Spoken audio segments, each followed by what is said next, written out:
নমস্কার বন্ধুরা, আজকে শ্যাম্পুর চর্চায় একটি অন্য বিষয় নিয়ে আলোচনা করব। যদিও বিষয়টি শুধুমাত্র শ্যাম্পুর চর্চার মধ্যে থাকে না, এটা গোটা পশ্চিমবঙ্গেরই একটা সমস্যা হয়ে দাঁড়িয়েছে এবং একটি শিক্ষার ক্ষেত্রে একটি প্রবলেম দাঁড়িয়ে গেছে এখন, যেটা পশ্চিমবঙ্গ সরকার ঘোষণা করেছে। এবং এটা অ্যাকচুয়ালি আগেকারই রুল, মানে আগে থেকেই রুলটা ছিল যেটা স্কুলের টিচাররা টিউশন করতে পারবে না। সেটা আগে থেকেই রুল ছিল, কিন্তু রুলটা সবাই না মেনে টিউশন টিচিং স্টার্ট করে দিয়েছিল। এবং শিক্ষাবর্ষ 2026 অলরেডি স্টার্ট হয়ে গেছে।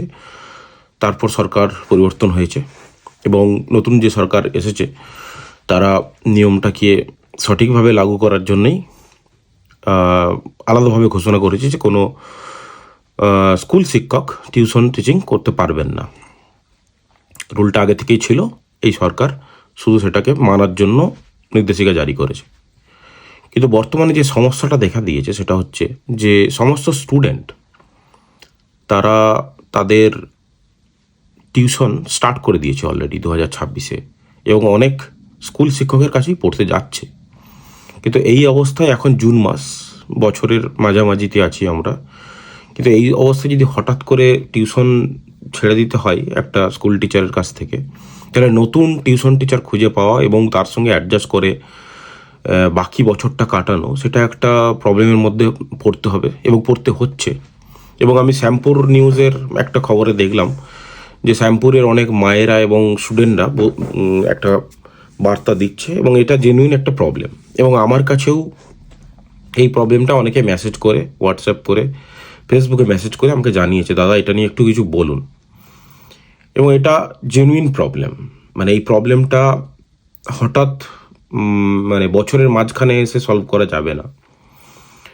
তো তার জন্য অনেকেই অনেক রকম অভিযোগ করছে। যেমন ধরুন, অনেকে যেটা বলছে যে স্কুলের টিচাররা মানে মাইনে পায় স্কুল থেকে, তা সত্ত্বেও পয়সা কামানোর জন্য টিউশন টিচিং করছে। এই ব্যাপারটা সত্যি, পুরোপুরি মিথ্যে নয়।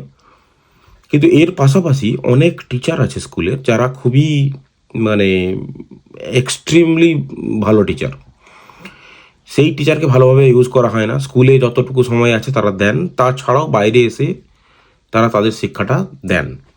এবং অনেক টিচার আমি পার্সোনালি জানি যারা গরিবদের কাছ থেকে পয়সা নেয় না বা কারো কাছ থেকে কম নেয়, বা এইভাবে টিচিংটা করে এবং একদম স্নেহের সঙ্গে শুধু টিচিংটাকে ভালোবাসেন বলে এটা করেন। আমি পার্সোনালি অনেক টিচার শ্যামপুরে জানি। আচ্ছা, এছাড়াও যেটা সবার অভিযোগ যে পয়সা কামানোর জন্য টিচিং করছে স্কুলের মাস্টারমশাই, সেই ব্যাপারটাও আছে।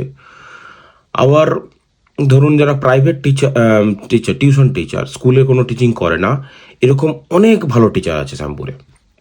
তো শ্যামপুর না, গোটা পশ্চিমবঙ্গে আছে। কিন্তু তাদের কাছেও ব্যাচ ভর্তি হয়ে গেছে, স্টুডেন্ট এত উপচে পড়ছে তারা নিতে পারছে না। আবার এমন টিচার আছে, টিউশন টিচার, স্কুলে টিচিং করে না, যারা টিচিং করতে চায় কিন্তু ঠিক মতো পারে না, তো তাদের কাছে স্টুডেন্টরা যেতে চায় না, এই ব্যাপারটা আছে। তো এই ধরনের 4-5 ক্যাটাগরি টিউশন টিচার আছে যারা স্কুলে টিচিং করে এবং টিচিং করে না। তো এই বিভিন্ন কম্বিনেশনের টিচার আছে। তো সমাজে, আমাদের পশ্চিমবঙ্গের সমাজে এই প্রবলেমটা বেশ বড় সড়ো প্রবলেম। এবার এই অবস্থায় মানে বছরের মাঝখানে দাঁড়িয়ে কি করা উচিত? এই অবস্থায় হঠাৎ করে যদি কেউ বলে যে আপনারা টিউশন টিচিং বন্ধ করে দিন, তাহলে স্টুডেন্টরা কোথায় যাবে? ধরুন স্কুলের টিচার আজকে বন্ধ করে দিলে স্যার হয়তো 6 মাসের যে টিউশনের বেতনটা পেত সেই টাকাটা হয়তো তার ইনকাম হবে না, সে চুপচাপ বসে যাবে। কিন্তু স্টুডেন্ট তারা কোথায় যাবে? এবং স্টুডেন্টদের মা বাবাদের তো সমস্যা আছে না, তারা কোথায় নিয়ে যাবে বাচ্চাটাকে? এবার ধরুন শিক্ষার ক্ষেত্রে যে কোনো জিনিস আমরা শিক্ষাবর্ষ মেনশন করে ডিক্লেয়ার করি, তাই না, যে আগামী শিক্ষাবর্ষ থেকে এটা চালু হচ্ছে, এই সিলেবাস পড়ানো হবে। তো তাহলে যেহেতু শিক্ষাবর্ষ হিসাবে চালানো মানে আমরা ঘোষণা করি, এবং যেহেতু একটা অরাজকতার সিস্টেম চলছিল গত 10-15 বছর ধরে, হঠাৎ করে সেটা যদি বছরের মাঝখানে এসে পরিবর্তন করতে যাই, তাহলে স্টুডেন্টরাই সমস্যার মধ্যে বেশ পড়বে বেশি। স্কুলের টিচারদের হয়তো পয়সা কামানো বন্ধ হয়ে যাবে, কিন্তু আসল সমস্যায় পড়বে স্টুডেন্টরা এবং তাদের পেরেন্টসরা। তো এই অবস্থায় আমাকে যদি ব্যক্তিগতভাবে কেউ জিজ্ঞেস করে যে স্টুডেন্ট, টিচার এবং শিক্ষা দপ্তর, শিক্ষামন্ত্রী, তাদের পক্ষ থেকে একটা ওপেন আলোচনা হোক এই বিষয়টা নিয়ে। এবং আমার মনে হয় আগামী 6 মাস যে যেখানে টিউশন পড়ছে তাদেরকে পড়তে দেওয়া হোক, কোনো রকম ট্রাবল না করে কাউকে। এবং আগামী শিক্ষাবর্ষ থেকে 2027 থেকে একদম স্ট্রিক্টলি ঘোষণা করে দেওয়া হোক যে স্কুল শিক্ষক যারা আছেন তারা টিউশন করতে পারবেন না। কারণ আমাদের দেশে, আমাদের রাজ্যে অনেক শিক্ষিত বেকার যুবকরা আছে যারা টিউশন ভালো পড়ায়, খুব ভালো পড়ায়, এবং তারা টিউশন হয়তো পায় না অনেক সময়, এই ধরনের শিক্ষকরা টিউশন করেন বলে। তো সেই ক্ষেত্রটা তাদের ক্ষেত্রেও খুলে যাবে যদি স্কুল শিক্ষকরা টিউশন টিচিং বন্ধ করে দেয়। তাহলে সেটা 2027 শিক্ষাবর্ষ থেকে পুরোপুরিভাবে চালু হোক। এইরকম বছরের মাঝখানে না করে যদি আগামী দিনে করা যায় তাহলে ইজি হয় সবার ক্ষেত্রেই। একটা নতুন টিচারও যদি স্কুল টিচিং শুরু করে, বা একটা অলরেডি টিচিং করছে যে যে যে টিউশন টিচার, যে স্কুলের টিচার নয়, তার কাছে যদি এক ব্যাচ ছেলে চলে যায়, তখন প্রবলেম সেও পড়বে, সেই টিচারও প্রবলেমের মধ্যে পড়বে যে হঠাৎ একটা ব্যাচ চলে আসলো, সে কোন অবস্থায় আছে, কতটা পড়েছে সেটা না জেনে নতুন পুরনো ব্যাচের সঙ্গে তাকে যদি মিক্স করে দেওয়া হয়, সেই টিউশন টিচারও কিন্তু প্রবলেমের মধ্যে পড়বে। হয়তো অনেকে বলছে না অনেক টিউশন টিচার আছে আমাদের সমাজে, তাহলে তাদের কাছে গিয়ে পড়ুক। তো সেই ব্যাপারটা করতে গেলে তাহলে সেই টিউশন টিচারও প্রবলেমে পড়বে, স্টুডেন্ট প্রবলেমে পড়বে, স্টুডেন্টের পেরেন্টসরা প্রবলেমে পড়বে। তো একটা বছরে অর্ধেক বছর অনেক ছেলে নষ্ট হবে। এবং বিশেষ করে যারা মানে বোর্ড পরীক্ষা দেবে, মাধ্যমিক এবং উচ্চ মাধ্যমিক বোর্ডের পরীক্ষা দেবে, তাদের ক্ষেত্রে বেশি প্রবলেম। ধরুন ক্লাস 7, 8, 9 তারা ম্যানেজ করে নেবে, কারণ নেক্সট ইয়ারে তাদের পরীক্ষা হবে, মাধ্যমিক বলুন, উচ্চ মাধ্যমিক বা 11-এর ছেলেরা ম্যানেজ করে নেবে। কিন্তু যারা পরীক্ষা দেবে আগামী ফেব্রুয়ারিতে, মাধ্যমিক উচ্চ মাধ্যমিক পরীক্ষা যেগুলো আসবে, তারা বিশেষ প্রবলেমের মধ্যে পড়বে। তো এটা আমার ব্যক্তিগত মতামত যে শিক্ষাবর্ষ 2027 থেকে পুরোপুরিভাবে লাগু হোক এই নিয়মটা। এবং আমার ব্যক্তিগতভাবে শ্যামপুরের বিধায়ক ডক্টর হিরণময় চট্টোপাধ্যায়ের কাছে আমার রিকোয়েস্ট, স্যার এই বিষয়টা একটু দেখুন। পেরেন্টসরা এবং স্টুডেন্টরা বিভিন্নভাবে বেরিয়ে আসছে এবং বলছে, সোশ্যাল মিডিয়াতে শুধু নয়, সমাজেও আলোচনা হচ্ছে। তো এই বিষয়টা নিয়ে আপনি নিজে একটু ভেবে দেখুন। এবং যখন বিধানসভা সেশন শুরু হবে, জুনের এই বাজেট সেশন শুরু হবে, তার ফাঁকেই যদি সাইড লাইনে যদি একটু শিক্ষামন্ত্রীর সঙ্গে বা বিদ্যালয় এবং উচ্চশিক্ষামন্ত্রীর সঙ্গে একটু যদি আলোচনা করে নেন এবং যদি কোনো সলিউশন বেরিয়ে আসে, আমার মনে হয় সবার পক্ষেই ভালো হয়। তো আমার পক্ষ থেকে রিকোয়েস্ট থাকলো শ্যামপুরের বিধায়ক ডক্টর হিরণময় চট্টোপাধ্যায় বাবুর কাছে, এবং শ্যামপুরের অন্যান্য যারা স্টুডেন্ট আছে, পেরেন্টস আছে, তাদের পক্ষ থেকেও এই রিকোয়েস্টটা থাকলো। আশা করবো এই বিষয়টা নিয়ে একটু আলোচনা হবে এবং একটু ভালো সলিউশন বেরিয়ে আসবে আগামী দিনে। তবে একটু স্টুডেন্টদের ক্ষেত্রে একটু একটু বলে রাখি যে তোমরা এই বিষয়টা নিয়ে একটু বেশি মাথা না ঘামিয়ে, ধরো 1-2 মাস একটু ট্রাভেল হচ্ছে ঠিকই, নিজেরা পড়ার দিকে মন দাও, পড়াশুনো করো, সেলফ স্টাডিটা খুব ইম্পর্টেন্ট। স্কুলের টিচার বা টিউশন টিচার তারা কিন্তু গাইড, তারা কিন্তু সব কিছু করে দেবে না। যে সমস্ত স্টুডেন্ট বড় হয়েছে এবং জীবনে বড় কিছু করেছে, তারা সেলফ স্টাডি করেই বড় হয়েছে।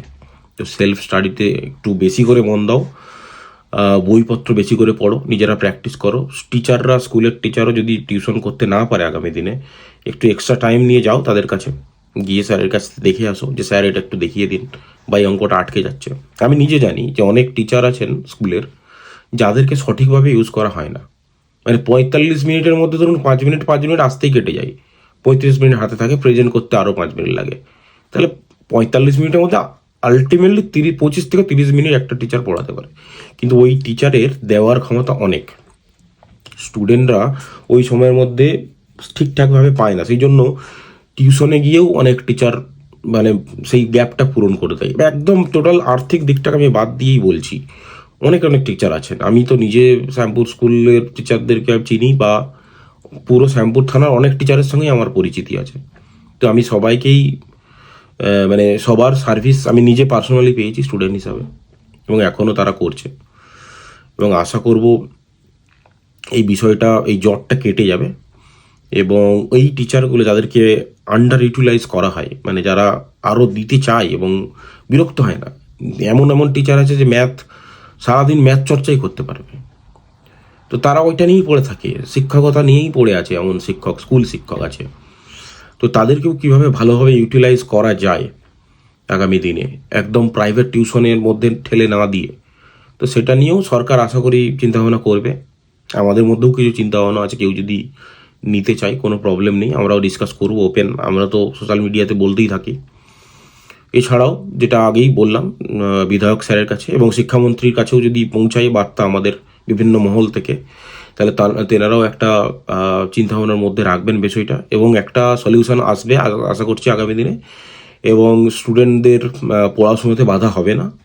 2026 বছরটা ভালোই কাটবে, এবং আমি আগে থেকেই শুভেচ্ছা জানিয়ে স্টুডেন্টদেরকে, তোমাদের বছরটা ভালো কাটুক, ভালো করে পড়াশুনো করো, ভালো রেজাল্ট করো তোমরা, এবং পড়াশোনা চালিয়ে যাও, প্রবলেম কেটে যাবে সেটা আশা করছি, এবং আমি খুবই নিশ্চিত।